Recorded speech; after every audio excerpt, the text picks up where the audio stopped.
తెనాలిలోని కొత్తపేటలో గల LIC office వద్ద ఖాళీగా ఉన్న మున్సిపల్ స్థలంలో రైతు బజార్ ఏర్పాటుకు శంకుస్థాపన చేశారు. ఈ శంకుస్థాపన చైర్పర్సన్ తాడుబోయిన రాధిక నిర్వహించారు. స్థానిక కొత్తపేటలో శాశ్వత రైతు బజార్ ఏర్పాటుకు మున్సిపల్ యంత్రాంగం సమాయత్తమైంది.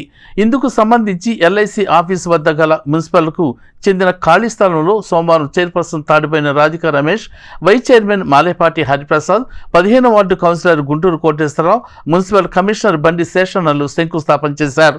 ఈ సందర్భంగా వారు మాట్లాడుతూ బోస్ రోడ్లో ఉన్న రైతు బజార్ వినియోగదారులకు ఇబ్బందికరంగా ఉండటమే కాక ట్రాఫిక్కు సమస్య తలెత్తున్న నేపథ్యంలో రైతు బజార్ను ఎల్ఐసి కార్యాలయం వద్ద గల ఖాళీ స్థలంలోకి మార్చేందుకు ఇక్కడ శంకుస్థాపన చేసినట్లు వారు చెప్పారు. 15 లక్షలతో నిర్మించే రైతు బజార్లో 8 షాపులు, ఒక ఆఫీస్ రూమ్ ఉంటుందని వారు చెప్పారు. ఇంకా ఈ కార్యక్రమంలో మున్సిపల్ ఇంజనీర్ ఆకుల శ్రీనివాసరావు, అసిస్టెంట్ ఇంజనీర్ సూరిబాబు, సచివాలయ సిబ్బంది ఉన్నారు. సుందరీకరణంగా తీర్చిదిద్దుకోవాలంటే మనం అందరు సపోర్ట్ కావాలి. మెయిన్ ఇప్పుడు మంత్రి గారి సపోర్ట్ మాకు ఉంది కాబట్టి మేము ఇవన్నీ చేయగలుగుతున్నాము.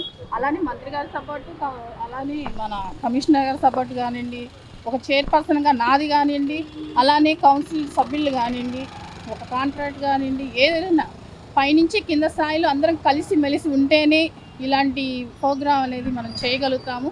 ఇంకా తెనాలి పట్టణంలో ప్రతి చోట అభివృద్ధి చేయాలంటే ఇలా మనందరం కలిసి ఉంటేనే ఇది ఏదైనా గమనించాలని కోరుతున్నాను ప్రజలందరూ కూడా. అలానే ఇంకెక్కడున్నా సరే ఇలాంటి కార్యక్రమంలో చేయడానికి కూడా నేను ముందుంటానని కోరుకుంటున్నాను. అలానే మీ అందరూ కూడా అర్థం చేసుకోండి, ఎంకరేజ్మెంట్ ఉంటే తొలగించాలని కోరుతూ, అలానే మన జనరల్ ఫండ్లోనే మన తెనాలి మున్సిపాలిటీ నిధులతోనే ఇలాంటి ఎక్కడైతే షాపులు కానివ్వండి, రోడ్స్ కానీ ఏదైనా సరే మన మున్సిపాలిటీ నిధులతోనే మేము అందిస్తున్నాం, చేయటం జరుగుతుంది. కాబట్టి ప్రజలందరూ గమనించి మంచిగా మనం చేయాలంటే మీ ఎంకరేజ్మెంట్ని తొలగించాలని తెనాలి పట్టణ ప్రజలందరికీ నమస్కారం.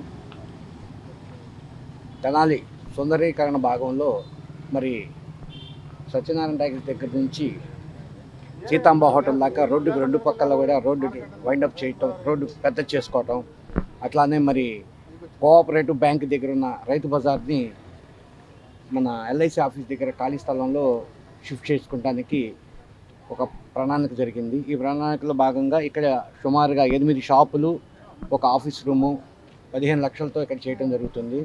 మరి ఇది రైతు బజార్లో ఉన్న వాళ్ళందరూ కూడా దీన్ని గమనించుకొని మరి ఇక్కడికి ఈ షాపులు అందరూ కూడా ఇక్కడ షిఫ్ట్ చేసుకోవాలని కోరుకుంటున్నాము. తర్వాత ఈ కార్యక్రమానికి మన మున్సిపల్ చైర్మన్ గారు, కమిషనర్ గారు, ఎంఈలు, డిఈలు, వార్డు ఇన్స్పెక్టర్లు, శానిటరీ ఇన్స్పెక్టర్లు అందరూ రావడం జరిగింది. అయితే ఈరోజు ఉన్నటువంటి ట్రాఫిక్ను దృష్టిలో పెట్టుకొని అక్కడ ఉన్నటువంటి షాపులను అక్కడ నుంచి ఈ ప్రాంతానికి షిఫ్ట్ చేసి ప్రజలకు ఎలాంటి ఇబ్బందులు కూడా రాకూడదని చెప్పేసి వాళ్ళందరూ కూడా సౌకర్యంగా ఉండాలని సో వారికి అక్కడ నుంచి జస్ట్ ఒక 20 అడుగుల యొక్క ఇటుకి దూరం ఇక్కడికి షిఫ్ట్ చేసేటువంటి ఆ కార్యక్రమంలో ఈరోజు శంకుస్థాపన కార్యక్రమం అయింది. సో వీటన్నిటి కూడా అతి త్వరగా షాపులన్నీ కూడా కొత్తగా చేయించేసి అక్కడ ఉన్నటువంటి వాళ్ళందరూ కూడా ఈ ప్రాంతంలోకి షిఫ్ట్ చేయించేసి అక్కడ 2 గుళ్ళు ఉన్నాయి, వాటికి వచ్చే వాళ్ళకి ఎలాంటి ఇబ్బందులు ఏమి లేకుండా, అలాగే ట్రాఫిక్ కూడా ఎలాంటి ఇబ్బందులు రాకూడదనేసి ప్రభుత్వ లక్ష్యం. కాబట్టి దీన్ని ప్రతి ఒక్కరు కూడా గ్రహించండి.